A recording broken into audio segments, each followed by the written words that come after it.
Good evening. A warm welcome to those attending and also to our viewers watching live on the Council's YouTube channel, Hillingdon, London.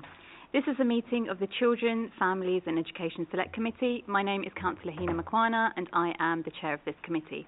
Details of the business to be considered today is shown on the agenda, copies of which are available in the room and also accessible on YouTube underneath the broadcast. We are not expecting a fire drill, so if the fire alarm does go off, please follow officers to the fire exits and out of the building to the designated meeting points. For those in the room, please switch any mobile devices to silent before the meeting starts, and when you are invited to speak, please ensure you turn your microphones on so that you can be heard in the meeting. For those watching via YouTube, if you're so minded, you can complete one of our resident feedback forms. These can be found in the information section underneath the YouTube video. These forms are intended to help us improve the way that we run our meetings. Before we go through our agenda, I would like to introduce colleagues in the room. So to my right, I have Councillors Chamdow, Smallwood and Batt. To my left, I have Anisha Teji, Democratic Services Officer.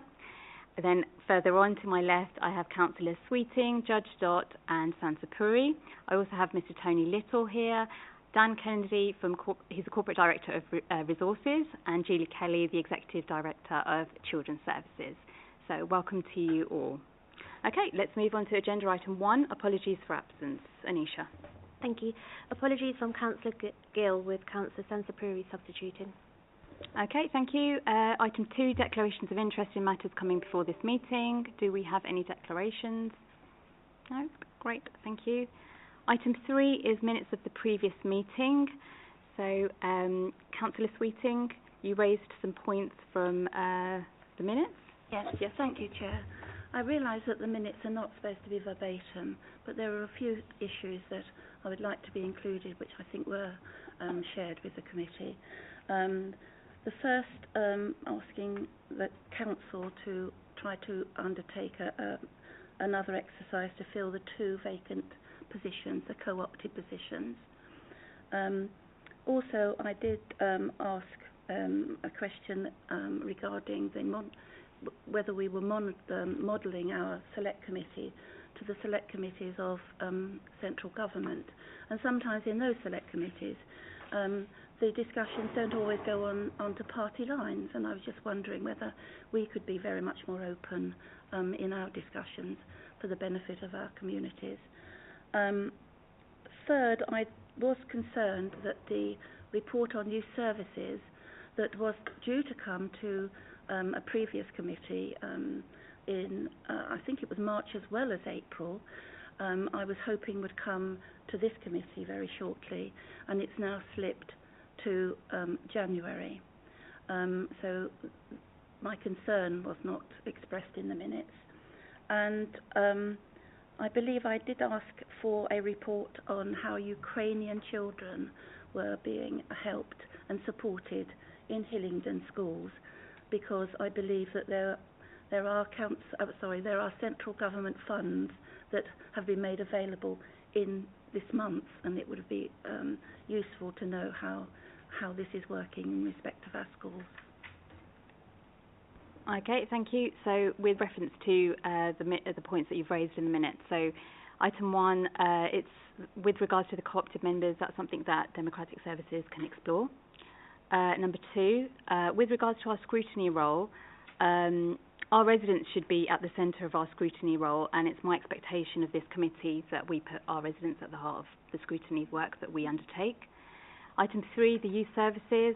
So we already mentioned that is coming in January. That is reflected in the minutes.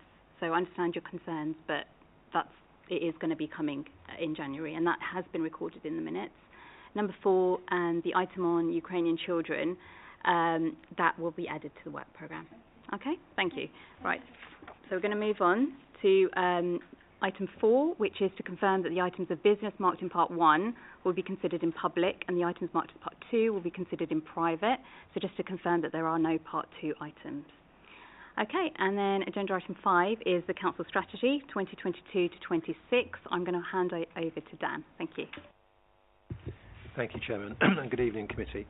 So you have in your pack the draft Council Strategy 22 to 26. it's a broad strategy. It's based on outcome statements. It's about direction of travel, really, rather than defined specific targets. And we've deliberately organised it in this way so that we're not structuring it by directorates. So we're actually, because to achieve those outcomes, we actually all need to work together rather than one directorate on its own. I think that's an important point. So if I walk you through the sort of structure of the strategy document, I won't go through it line by line, you'll be pleased to know. So I'll assume that you've had the time to look through it, and then we can move on to some questions. But so I said it's a 4-year strategy. It's got a clear vision. There is an ambition statement for residents, and there's an ambition statement for the council. And if we just sort of dwell on that for a moment, the significance of that is that effectively this strategy is about place, and it's also about the organisation, the council as well. And I'm sure the committee know this, so apologies if I'm saying something to you that you already know, but we have an important leadership role around place. So that, in everyday speak, that's about working together with partners, with residents, to continue to improve our borough. And so therefore the ambition about the council is actually about what we want to be as a council, obviously in that leadership space as well. So the structure is those two, the vision, the 2 ambitions, and then we've also got 5 commitments to residents, and those reflect the place and the organisation objectives, ambitions that we have. So if I just sort of, again, dwell on those, so we've got safe and strong communities, thriving, healthy households, a green and sustainable borough, a thriving economy, and the last one, obviously very much organisation focused, a digital-enabled, modern, well-run council. And as I said earlier, we've not been specific about targets. The strategy document will be complemented by an annual plan, so that's in the progress of being developed, and as you would expect, that will cascade into plans for directorates and services, so that anyone working in whatever part of the council can see how their contribution every day moves upwards into those objectives, so they get a sense of purpose and a strong sense of contribution. And that has been lots of research that shows that you get much stronger focus from staff, and you also get and you achieve through that much happier staff, to put it into everyday speak. So if I move on to the consultation process, so the consultation has commenced. It commenced on the 8th of July. That's running until the 9th of September, so about 9 weeks. We've got a very straightforward consultation tool, a set of survey questions. It's available on our website, but what we're also doing is proactively promoting residents, businesses, other organisations, the voluntary sector, public sector partners to contribute to the consultation. So we've contacted proactively over 350 organisations. We've also proactively contacted residents who sign up to the monthly sort of newsletter, electronic newsletter through email that they receive from the council. So that went out earlier this week, and then we'll continue to promote that during the consultation period. And if there is any organisation that wishes to speak to us, just to have a sort of question and answer session, then we'd be more than happy to do that. The next step then, following the consultation, obviously we'll give due consideration to the findings. We will then make any revisions, any proposed changes, and then that will be presented to Cabinet in October, and then full council in November. Okay, so I think we can probably open it up to questions through the chairman. Okay, thank you, Dan.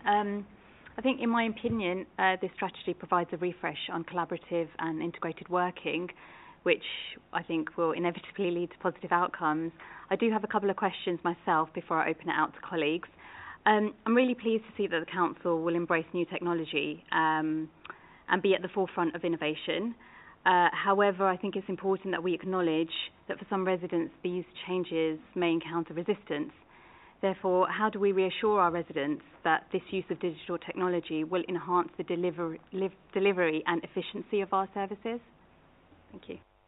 So there are a whole range of different aspects of digital, and I think it's important to recognise there's probably the front-facing customer side of things, and then there is obviously, I can see people nodding, so I'm probably stating the obvious, I realise, but there's obviously how we can automate the back office processes and systems. So we've all heard about it in terms of, we call it robotics in the council, but it's actually, and this can actually improve the response times to customer inquiries. So, for example, imagine a scenario that some customers have gone online, they've submitted an electronic application for whatever service.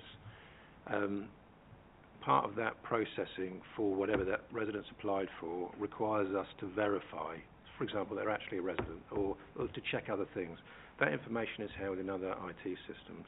So we create effectively we call it a robot, but it's actually a formula that then actually harvests that information and checks it through the system, so that when an officer comes in at 9 o'clock the following morning, actually a lot of the work's been done.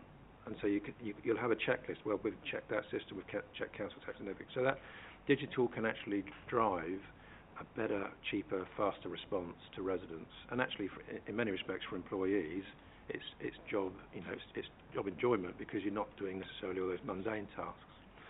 So there's one aspect of digital which actually is about the kind of internal workings of the council. How can we make that more and more efficient? Which is a great thing. But in terms of sort of resident engagement, resident access into services, I think we have to recognise that increasingly more of our residents want to engage with us digitally through their phone typically, and so we need to enable that. So we need to enable, I suppose, more choice for residents. To pick up on your point, there will be though residents who there may not be a way that they wish to engage. And so we're not talking about closing down or eliminating, for example, telephone channels to contact the council. It's actually about providing faster, more convenient ways that residents can engage with and transact with the council. So there are, for example, councils in operation that are fully digital on planning applications, which is for businesses as well as for residents.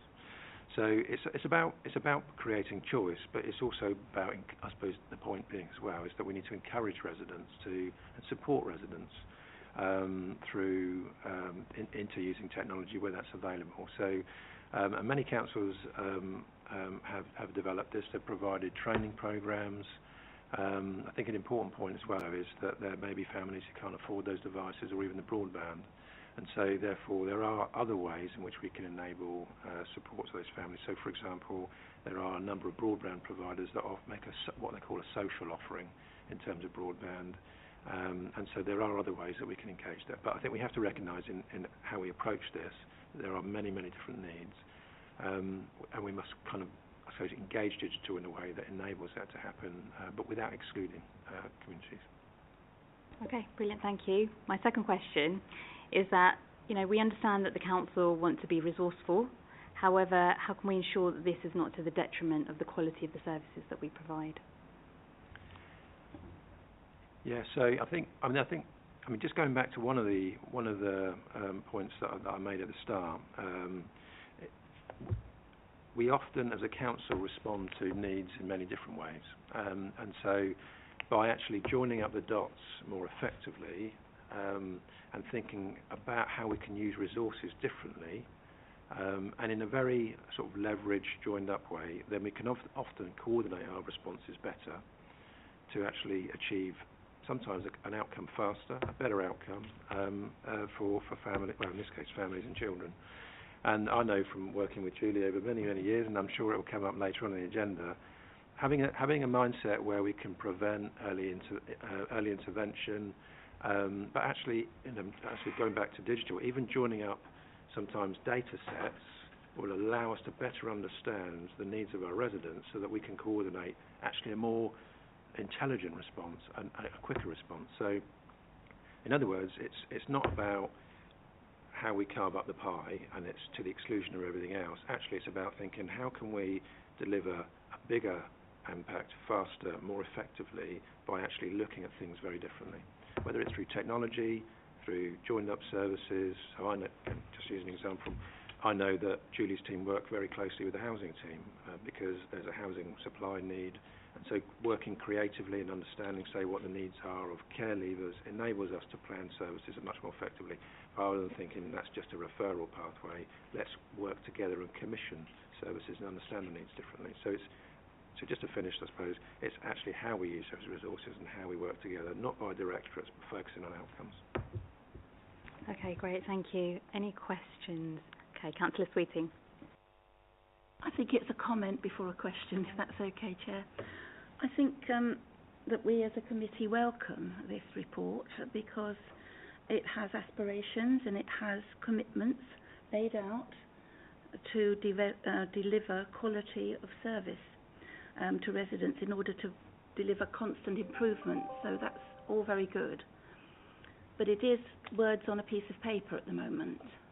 And I was interested to see on page 6 that the issue about performance data and that there would be quarterly performance monitoring reports. And I think we are quite unique as a committee because some of our services are actually partly not under our control, and that's our schools, especially our schools that are academies. And I was wondering how this really would work with improving our academy schools as well as our maintained schools, of course, with this performance monitoring, this regular performance monitoring. And my old head teacher had quite an interesting phrase: you don't fatten a chicken by weighing it. So it's all very well to monitor, it's all very well to look at things, but that gives us a bottom line to see where we're going well and where we're going not so well to deliver. So how will this regular performance monitoring work with our academy schools, for example, but our schools generally? And when we have that information, what do we do with it? So there's way to look at this is there's different layers really to this. So in terms of what there will be is an annual plan so an annual action plan that will complement the strategy document, and that will allow us to set out, and it will set out key actions and key targets that we're working to achieve, and that will be reported to respective cabinet members. And it hasn't been decided yet what the process would be beyond that. But clearly there needs to be some sort of report around governance and also accountability, transparency about what progress we're making on this strategy, at least I would say once a year, but that's obviously for Cabinet to decide. I suppose just in terms of the particular point around schools, and I suppose it's a wider point, which is in terms of that leadership of place, how are we doing as a borough, in this case, for children? And we would want to exercise our role as a local authority to influence the outcomes, albeit in this case through schools, for children. I'm sure you're familiar and aware, Councillor Sweeting, that we haven't had it for a few years, but we obviously get all the test results every year from schools. We're able to drill down into a very granular level with those results. So, for example, all the Key Stage 2 results are available for children leaving primary. We can see, according to different subject tests, etc., how the results for children from different cohorts, from different parts of the borough vary. So that allows us to see differences. That needs to be the platform for a conversation with all school leaders and all school governors, which is how are we all going to work better together to raise standards, to raise outcomes. So even though sometimes the information may not be readily available to us, actually we still have a leadership role, and it's actually about, therefore, working together to get that data and then doing something with it. But that in the case is, that leads then on to the commissioning programs for, in this case, maybe targeted interventions with certain cohorts, certain geographies, encouraging schools to work together in the partnership model that's developing, so that they set very clear interventions that address a particular gap or gap in a cohort. So there is, that's obviously getting into a sort of quite granular level, but it does go to show that in terms of that sort of pyramid downwards, how are we working to make a difference around, in this case, one of the 5 commitments that we've given to residents. I'm going to go to around the room first, and then I'll come back, okay? Councillor Chandel, thank you. Thank you, Chairman. I didn't quite understand the analogy about chicken or something. I didn't quite get that. Well, you can tell me outside this, because I'm pretty simple when it comes to that. But, Mr. Kennedy, the simple thing is I agree with what the Chairman and what Jan is saying. We're trying something new, making it more efficient, and efficiency is my sort of second name. in terms of benchmarking performance, KPIs, I get all of that. Are we moving the goal in terms of to fit what we're doing, or are we keeping the existing ones? Because for me, as they've said, we need to obviously make the system more streamlined. And it was interesting to hear, because I didn't get it at the report, that when you do talk about online, for people dinosaurs like me, as soon as you mention online, I get frightened, because I'm not good at it. I can do it, just about. But you're talking about, most of the online you've spoken about, correct me if I'm wrong, is about processes behind, not front-facing. If that is the case, I think that's excellent. There has to be change. We have to move forward. Not everything works by a phone call. I get that. But we have to be mindful of our residents. Some, they're not resistant to it. They just don't get it. Yeah. Certain parts of IT I don't get. I can learn it. And I can be resistant to it, but I know I have to do it. But if you're of a certain age, I shouldn't put age there, but if you haven't got the aptitude to do it, it is very difficult. It's quite frightening, in fact, even punching your number plate into one of these machines. So if you could just let me know in terms of the committee now, about your performances and your KPIs in a little detail, I think that will be very beneficial to all of us.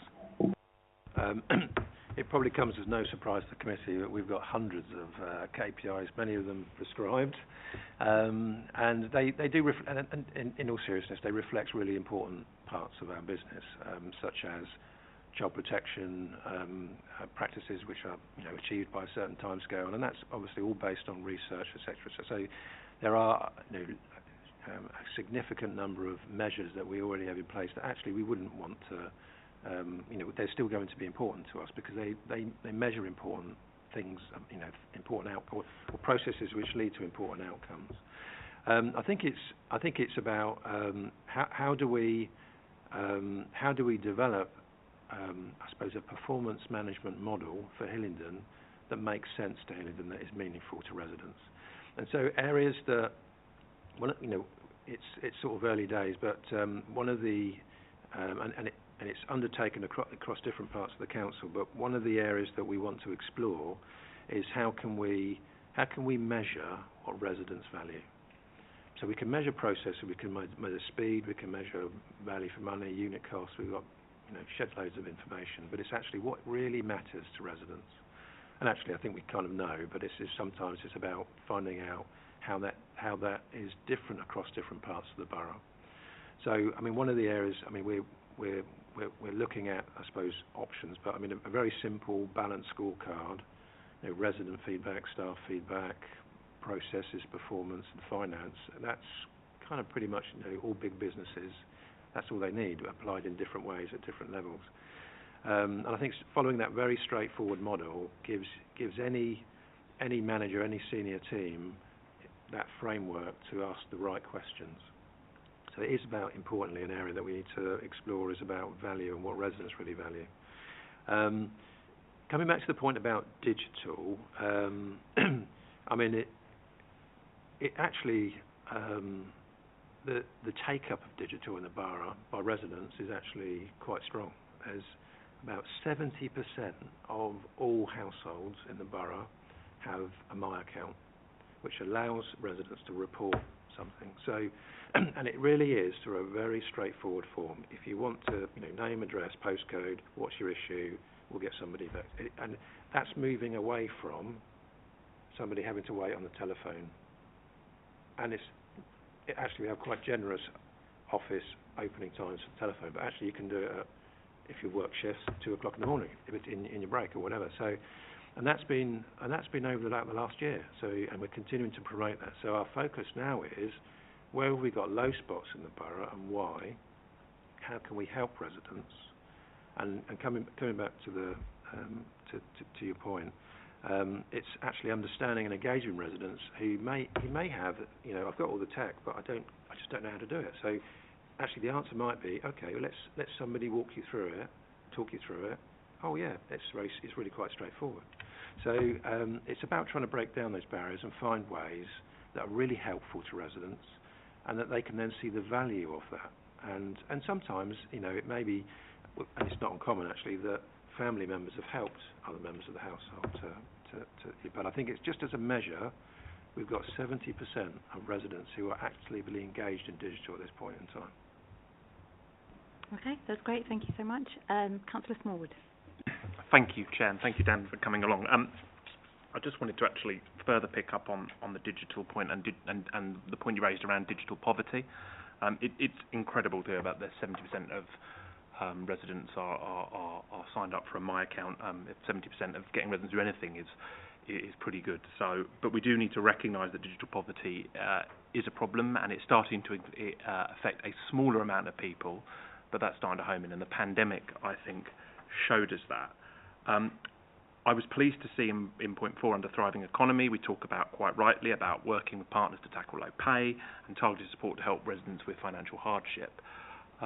It would be good as part of the feedback if we could look at in point 5, really emphasising that point about, because digital poverty doesn't just come in the monetary terms. For some people it is, I can't afford an iPad, I can't afford the internet, but also it's not being able to access the skills or think you have the skills or know where to get the training or the education to do something simple. You know, my granddad's got a computer, but he doesn't necessarily know how to do absolutely everything on it. He can do his emails but he can't do absolutely everything on it.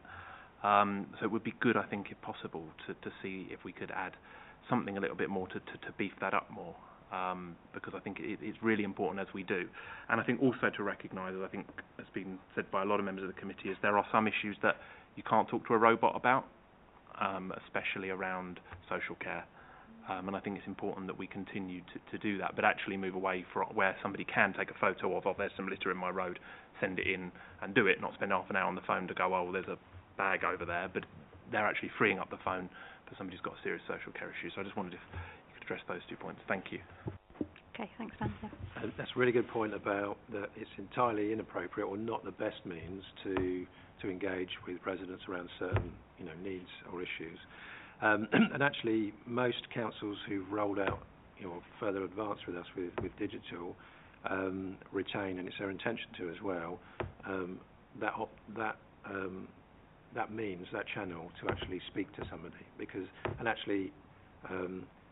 some of those systems have got so intelligent now that you can identify which resident from which system, so that if someone does phone in, it doesn't direct you to an automated response to talk you through your inquiry. It says, no problem, whoever you are, we're going to put you in a queue to speak to somebody, and they'll be 2 minutes away, sort of thing. So you're absolutely right. We've got to put our residents first and recognise that it isn't entirely appropriate for certain types of inquiries to have a digital or automated response. Okay, thank you. Mr. Little. Thank you, Chair.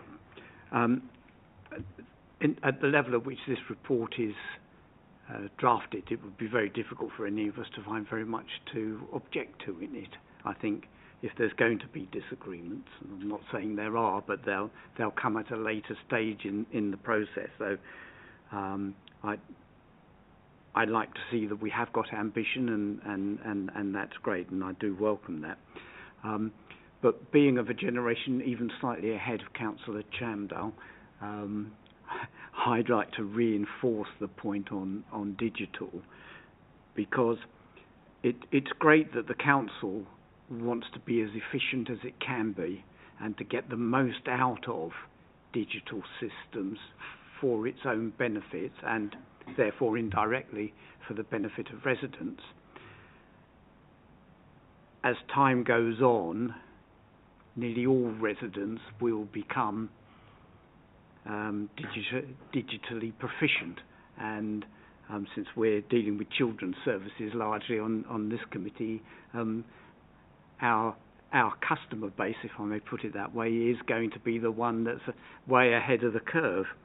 But I would like to reinforce the points about the older and the poorer residents, and certainly among the older residents, there'll be not only those who are digitally inept, as I can be sometimes on interacting with government services, but those who are digitally resistant. They don't want to engage that way. And with central government systems, there is a real danger that those people are excluded from service because it's the only way you can engage with it. And because we're in the position where the vast majority of our residents are suitably equipped, there comes a time when you want to force the others, which I hope is not going to be the approach that's adopted.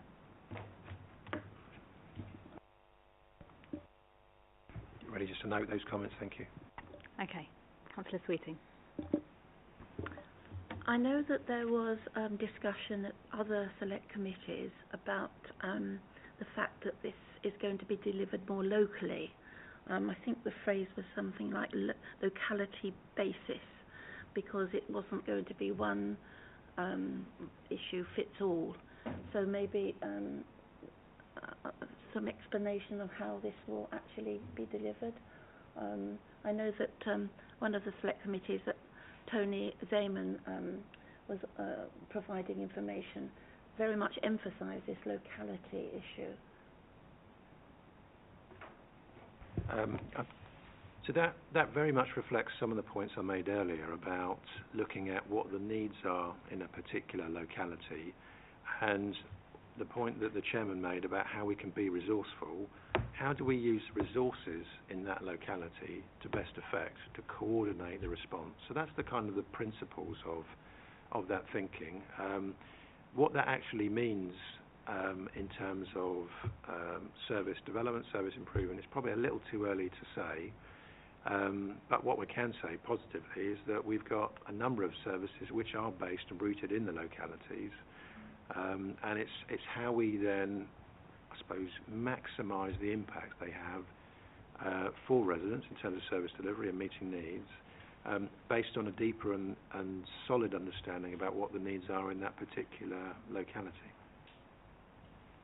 Well, will we be able to... Do you have a supplementary Well, question? it's just dovetailing onto that. Okay. I know that one of the aspirations is to use our property, our buildings and our land much more effectively or fully. Would that mean that sometime maybe some of the facilities that are in areas that are not being used completely can be used to deliver this strategy? We would have to look at what the needs were in that particular locality. Certainly, we, the local authority, will want to make best use of any resources we had in that locality, and if there was evidence that maybe the need had changed, or there had been a development about the best way to meet that need, which was moving away from a very traditional model of service delivery or service design, then that would clearly be up for consideration, so that, because we are about meeting the needs of the residents with the resources available to us. Okay, thank you very much. You've got a question, Councillor Sansbury? Yeah, okay. Can you use your microphone, please?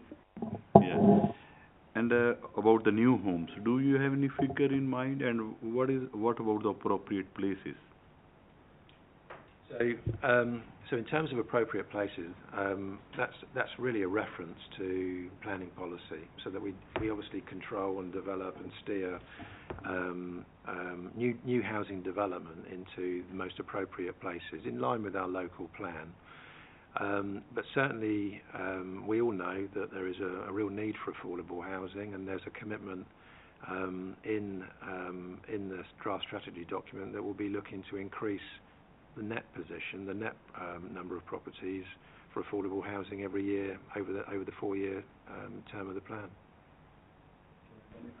You can have a supplementary, yeah. And why I think instead of affordable homes, we should use the word social housing. It is not good.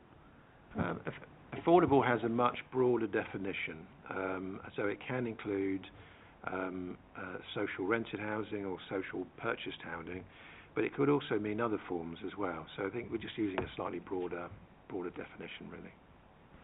Okay, thank you. I'd like to draw this item to a close. Thank you, Dan, for joining us this evening. You're welcome to stay, but equally you're welcome to go. Comments on from our committee will be taken offline, I think, for this item, and then we can submit. Yeah? Delegate into Yes, to delegate. Services. Yes, to delegate to Democratic Services, yeah. Just to clarify, Chairman, so we're delegating to Democratic Services and yourself in consultation with the Labour lead? Yes. Thank you.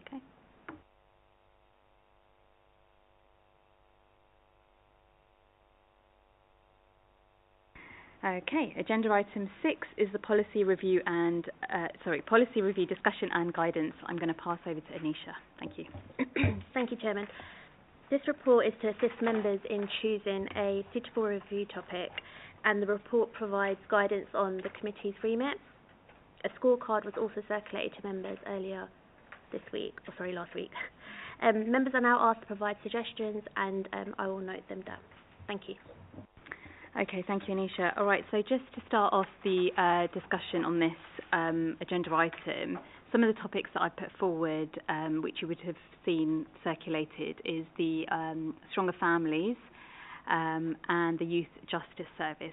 Now, we're really lucky to be joined by Julie Kelly this evening, who can maybe provide a bit more of a steer, a bit of guidance on these two areas. But before I hand over to Julie, what I was going to say is that last week at full council, Councillor O'Brien also invited members of this committee to go along to the Family Hub, and I think that perhaps we should take her up on that offer if we're all in agreement. It'll be definitely a good opportunity. I think that with Stronger Families as well, we will be able to explore the idea of early years and children's centres perhaps as well. That could come in, but also just to inform committee that we had a report back in February on that agenda item as well. So I was going to suggest that maybe Anisha can circulate that to all, especially for new members as well, just so we're getting a bit of an update on things. The other item that I mentioned was the Youth Justice Service, and the reason I'm interested is because I personally don't think I know enough about that area, so I think it would be a good area for us to explore. But I'd be interested, Julie, to hear your thoughts on that. Thank you. I have neither objection to either of those areas. For the purpose, and I have read the report and refreshed myself on in the policy reviews, my preferred option would be Stronger Families, because I think it gives the opportunity to scrutinise something that was launched on the 1st of August last year, so we're 12 months down the line, so there's an opportunity to look at effectiveness, and it also touches on a number of areas and offers an opportunity for that in-depth review. Some of the issues that were coming out of the strategy, I was noting, because actually access to the Stronger Families hub, so all social care referrals are done digitally, by telephone, by email, or in person, but one number, one address. So things before we started the strategy we're already testing out. So it's an opportunity to look at those things. We also have our locality-based key working teams, where they were centrally based before. They still sit within the civic centre, but we have dedicated staff in dedicated localities, and that was testing out the strength of partnership relationships and really strengthening them, so that schools, for example, will only deal with a maximum of 7 key workers over the period of time they're working, rather than 23, the opportunity to build stronger relationships. It is that not to potentially 25, so it covers, and also looks at the development of the family hubs and different models of working. I think it would offer greater opportunity. The Youth Justice Service is a statutory service. It's quite a small service. There is roughly around 30 young people that have a statutory service at any one time. There's lots of interesting parts to it. It's a multi-agency service. There is health, education outcomes. There are things, but potentially, looking at the report, I would think would fit more to a report in the work plan rather than an in-depth review. But that's my initial thoughts. I'm happy to guide in terms of, if you opt for Stronger Families, some of the things that you may want to look at, because it is quite broad.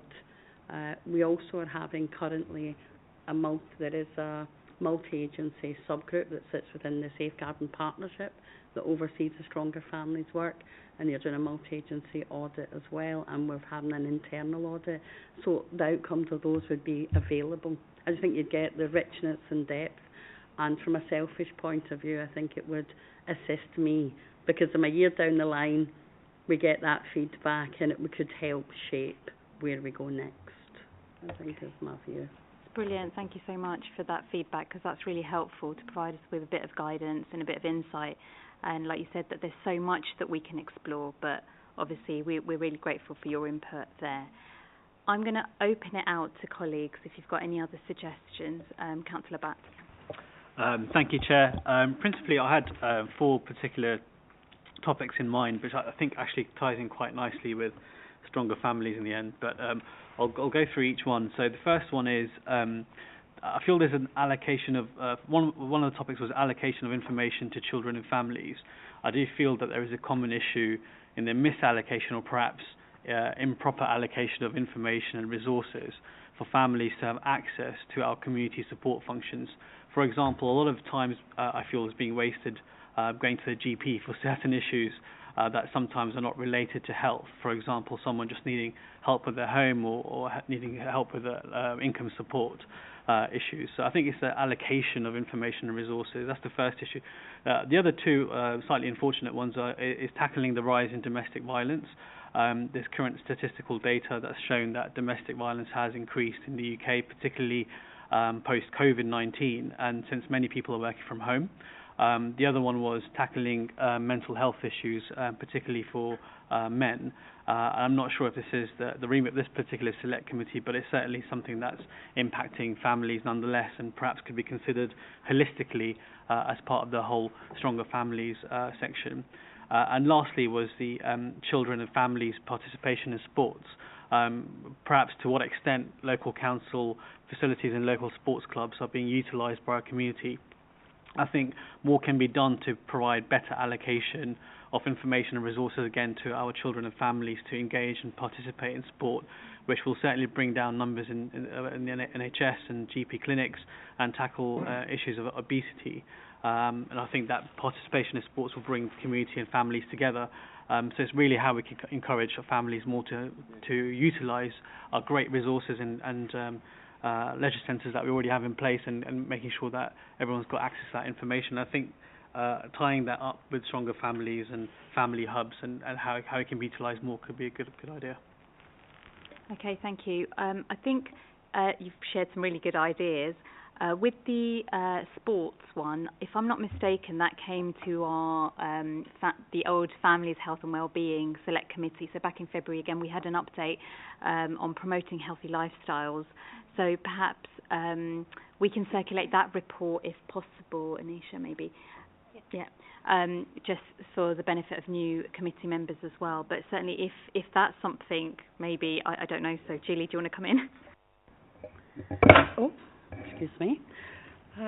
In terms of the sport point, I think we will pick that up in the long-anticipated youth offer paper that will come in January, and linking that into the HALF programme, because that is about nutrition and exercise and activity and meeting social needs. Some of that will get picked up in the Stronger Families point. The information to families is interesting, because the idea is if you contact the Stronger Families Hub, you don't leave with a no. It's not a no further action conversation or email. There is something, hopefully not always statutory social care. Often it's about guiding people to where the right support for them at the right time is. So I think that could be covered off. And domestic abuse, parental mental health is picked up through the door. So it will be covered, but not specifically in terms of that. So I think actually those, you would touch on those. You would pick up some of the participation, because through the Stronger Families Hub, we can also redirect very quickly into those youth programmes as well. So you get a bit of that, but the detail around the HALF programme, activities, nutrition, what we're doing to support via public health funding through our youth offer will come in January. All right, thank you. Councillor Smallwood. Thank you, Chair. Again, a few points. Just to pick up on page 2 of agenda item 6, where there is outlined previous policy reviews, and I'm particularly looking at the combating homophobic, biphobic, transphobic bullying in young people in schools, and then potentially the one around making the council more autism friendly. It would be good to, I'm not necessarily spending a lot of time, to have a look at these again and see where we've got with them. and actually potentially review where we've got and see what impact that they've had. I think there's nothing worse than doing something and then let it gather dust, which I'm sure is definitely not happening, but it'd be good to hear exactly what's going on. And then the other two, which would be new ones, are and I recognise this can come under SEND, but the disability into how disability prohibits people accessing education, because SEND is very, very broad.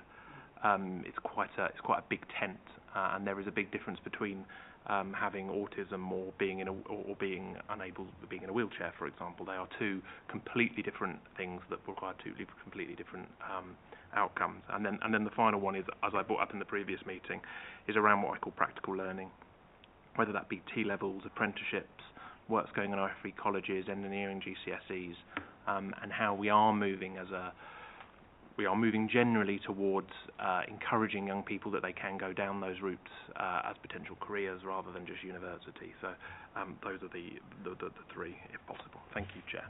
Okay, thank you. I think Anisha's noted those, but I was just going to say, with the reviews that we've recently undertaken, I think probably the best way forward for that is to get an information, like an update, just to see kind of where we're up with that, as opposed to conducting a whole nother review on that. Okay. I'm just going to go round the room. Councillor Judge-Dodd. Thank you, Chair, for allowing me to speak. The areas that I'd like to go through a major review, one is like children's centres, and some are also known as family hubs. Now, the reason being is that during lockdown, now there would have been lots and lots of, newborns, lockdown babies. So I would like to know what provisions have been put in place for the lockdown babies, considering that next year some of these babies would be going into school. So there will be a lot of pressure on the health services and possibly, with speech and language and so forth. So I would really, really like this to be a major review. And also, like mums that would have suffered like mental health, it's all, linked with like children's centres. And the other one was like early years. Again, it's linked with lockdown babies, but it's also like the fine motor, the socialising, side of things. So I would like to see the two topics. There was another one that I had in mind that was like child protection, but it might be covered under another area, which I'm not sure. Child protection and safeguarding. Okay, thank you, Julie. If it's a full review of children's centres, then that's something different from Stronger Families. But we're moving away, similar to the rest of the country, from children's centres to family centres, which I think is why the invite came to come and look at the pilot. There is an expectation that we are going to roll out that model. So it is about, and I think Councillor Sweeten asked Dan about it, about spaces and how we use them and being far more family focused. Because actually we do want somewhere where mum who's maybe isolated but happens to have a 3-year-old and an 8-year-old can come and access the right services and support across that, or has a teenager as well. So we're trying to move away from those linear age services to some multifunctional spaces. But Claire Fry and actually Sandra Taylor's not me, so I can't really agree to a full review or give a full view or opinion on children's centres. But I would say at my view, I think you'd get a lot more value because of looking at it in the whole. Because those 2-year-olds that were in lockdown, let's check out how they're developing and what we're doing for them. But also the ones that go between 5 and 8 and we don't have that early years or an adolescent offer, what we're doing for them across the span. And there was something else, sorry, so there was the children's centre bit and... children's centres, it was all for early years, whether it's, can be looked at within like children's centres, family hubs, or looked at it as a separate topic, because it's more about, the lockdown babies, what provisions are put in place like for these lockdown babies, and mums that would have suffered like mental health and, and also, having, gone through a phase, in, isolation. So, that, and the other one was child protection and safeguarding. Don't think we've reported on child protection here, but the Safeguarding Annual Report does come. Okay. And I don't know whether there's something from that you would want to then maybe focus in on in terms of the wider chapter, but that's definitely my remit. All right. So. Thank you. Thank you. Mr. Little. Thank you. I think the case for doing something on stronger families has been made out quite well, and if we are doing a visit to the hub, I'd be grateful if I could be included in that. But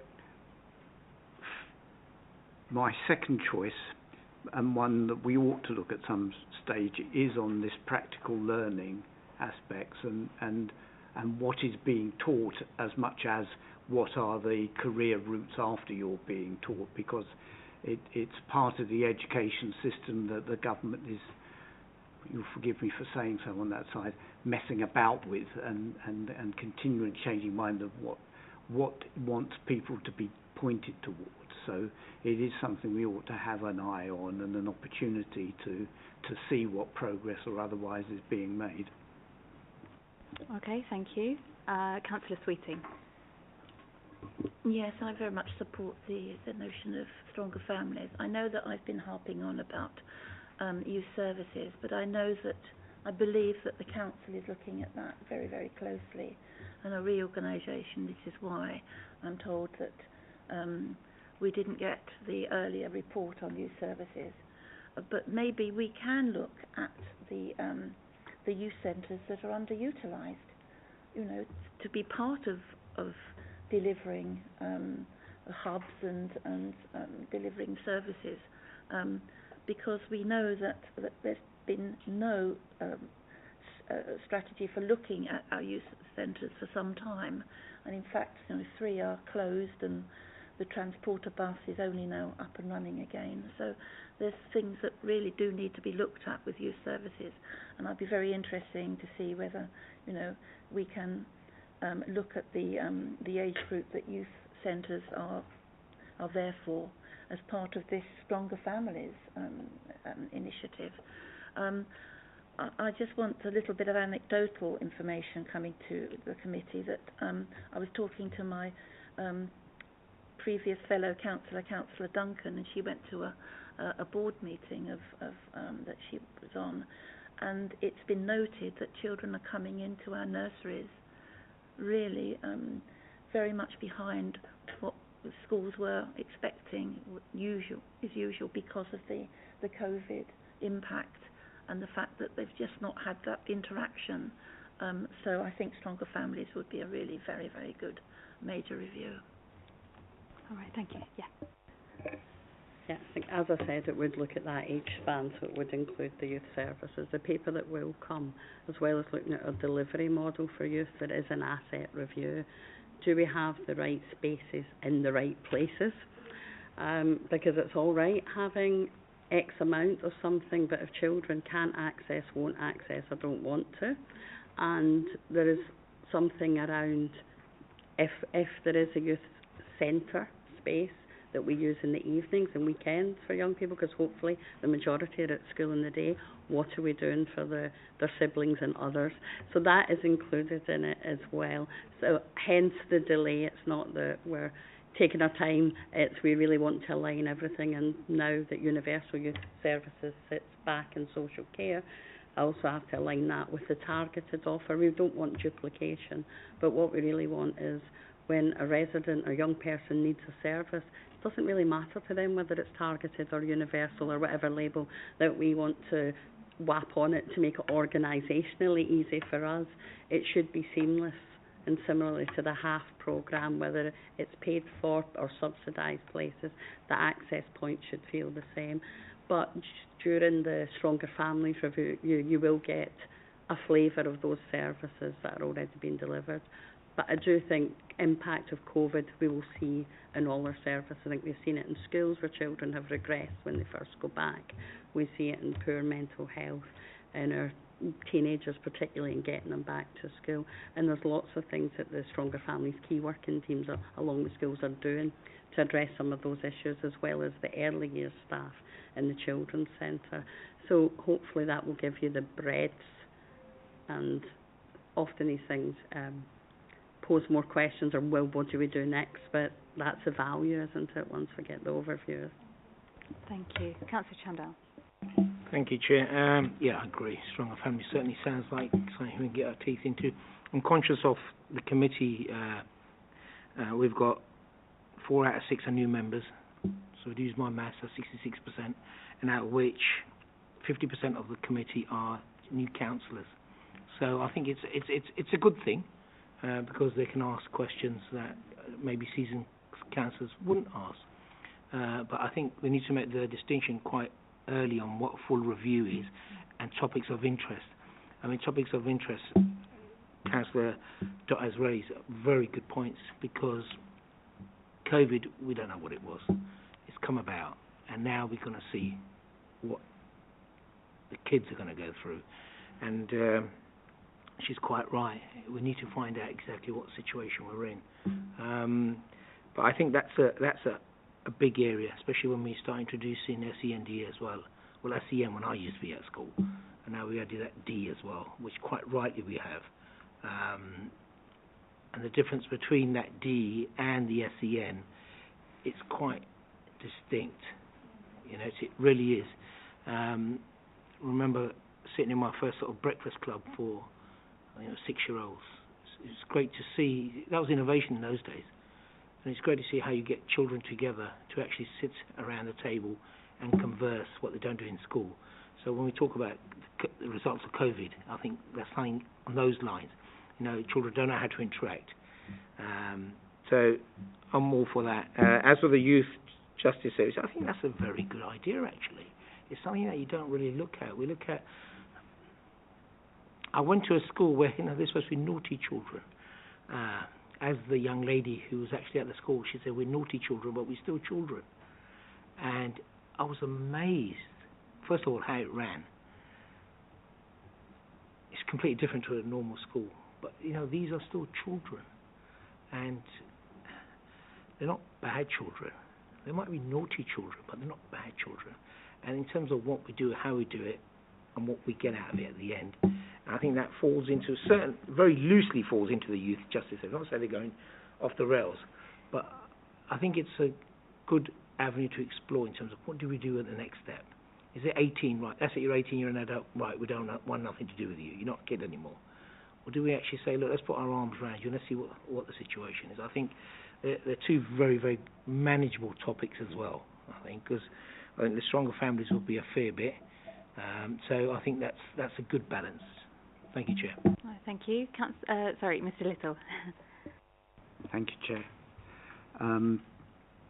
I just wanted to make a short additional comment to the earlier ones, and that is in relation to the stronger families, that some of the things I heard around the committee relate to signposting. So signposting ought to be an aspect of the work that we look at, because it's obviously of critical importance how people get there and how they get repointed. Okay, thank you, Councillor Butt. Thank you, Chair. Just a quick question for you, Julie, is that for the Youth Justice Service, are we looking at more sort of restorative justice here? And is it more to do with youth offenders that may have been convicted or in the past, and how they can sort of integrate within the community again? It's a bit of everything. Children that have come in contact with the criminal justice system, usually children who have been found to have committed a crime, but we have a whole diversionary programme to prevent children ending up in court. I think once we end up in court, it's not often the best thing. So there's out-of-court disposals, we have community panels, we have restorative justice, and for children, the very small cohort who end up with community orders, they are designed bespoke programmes of intervention. Clearly, you won't be surprised that drug misuse and youth violence is at the top of that pyramid, and that's where a lot of the focused intervention is in the statutory side. But there's some amazing things that our young people do, and I'll take Councillor Chandal's point about children are children. It is a children's service. It's not a punishment service. Children come in contact with the criminal justice system often because of unmet need. So it's identifying what that unmet need is and ensuring that the services are there, whether they have a court order or not. It is quite a discreet service. It's not huge amounts of staff, not huge amounts of children, but we're glad it's not huge amounts of children, and the number of children are diminishing each year. We see that as a positive. But there is enough there, I think, to give a flavour with speech and language therapy. We have an educational input. We have CAMs, so people are very interested in young people's mental health. We have a good offer there to have it. Can always be better, but it would lend itself, I think, to some scrutiny and a bit of feedback as well. Okay, thank you very much. Councillor Smallwood. Thank you, Chair. Just on the stronger families point, I think it's important when we go into this to recognise that families come in all different shapes and sizes and circumstances, whether that be adoption or fostering or single parents or people that are being looked after, the people that aren't their parents by other family members. And also some parents need support with the way that with looking after the young people that they are responsible for. So I just think those 2 points to make sure that in the heart of it we recognise that families come in different shapes and sizes, but also I think it'd be very good to look at how we can actually support parents to be better parents, because sometimes it's not parenting. I'm not a parent, but I've watched my friends doing it. I'm not going to catch up anytime soon, but I watch my friends doing it, and it's not easy, and I think we have to recognise that sometimes the support needs to be there, and if there's something that can be in the heart of this review that is there, would be incredibly important. Yeah, great. I think you're absolutely right. The definition of family is wide, and we use it very widely. There are some, when we talk about foster families and adoptive families, there are some more specialist support rather than the stronger families offer, but actually we have worked on that if you have a child that you've adopted, then why do you need specialist adoption support? Why can't you also access the community support? So we have looked at ensuring that that's wide, and it did help that the head of service leading that also led adoption and fostering, so was able to quite clearly bring it together. But it's about supporting parents. As a council, we want to help parents look after their children. I have attended webinars and said quite clearly to the public, although I have that title, I do not want to remove your children. That is not the role of children's social care. It's to help ensure that our children remain safe and well and develop, and that's the idea behind stronger families. Pre-statutory level, giving families the help they need when they need it and not waiting until they meet a threshold for a higher level of service. Okay, great. I think we've had a great discussion around this topic. So I think we kind of agree that stronger families would be the area. Do we, Anisha?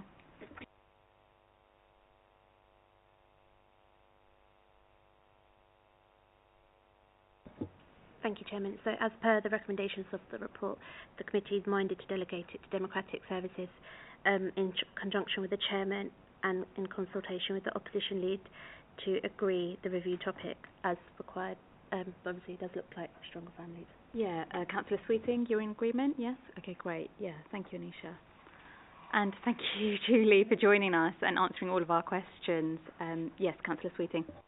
Before Julie goes, the next item on our agenda is the Cabinet Forward Plan, and there was going to be a report that went to the 7th of July on family hubs, which didn't go for some reason.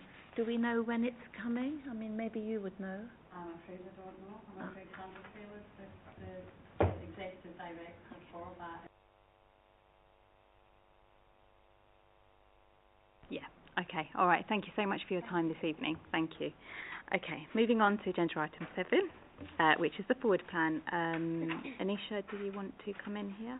Yeah, thank you. Thank you, Chairman. Your point's been noted and I can look into that for you. Okay, and we can move on to agenda item 8, which is the work programme. Just a couple of things from me on this one. Just to note that the Children's Safeguarding Partnership annual report was due to come to this meeting, but it's now coming to our September meeting. And the reason for that is that it needs to be, the final report needs to be endorsed by the Executive Leadership Group, and they meet in August. So rather than having a draft form of that report come as a Part 2 item, I thought it would be better that we wait to have the full report, the final report, come to us in September. So I hope that everyone's okay with that decision. The other thing also to note is that we have been invited to go and observe the Youth Council, the Hillingdon Youth Council. So they've allowed us to have 4 members. So I think it's only fair that we have 2 from the Conservative group and 2 from the Labour group. So we've decided on the Conservative side. Have you, Councillor Sweeting, as well? Okay, so if I just say, so it's Councillor Batt and Councillor Smallwood will be attending from this side. Would you like to share who's coming on yours? It's Councillor Gill and myself that will be going to that meeting. Thank you. Okay, perfect. Right, okay, so is there an, Councillor Sweeting. We have the additional item of Ukrainian children in schools to add to our work programme, and we did ask for an update on the safety valve arrangements. I don't know whether that can be included on the work programme. So the Ukrainian children, I don't know when that we. I will liaise with officers and come back to the committee. It's particularly the funding that's come from central government and how that's been used and delivered to our schools. That would be really part of what I'd like to see in a report. Okay, that's great. With regards to the safety valve, because that only just came up at full council last week, we had an update from Councillors Goddard and O'Brien. I'm minded that at this moment in time, just to not bring it to committee just yet, but we can certainly in the near future ask for an update if you're okay with that. Does the committee agree with that? Yeah. Okay, brilliant. Right, so I think if there's nothing else, we can bring the meeting to a close. So the next meeting is in September, the 21st. So thank you all for your input this evening. Have a good evening, and just wait for the recording to stop before we leave. Thank you.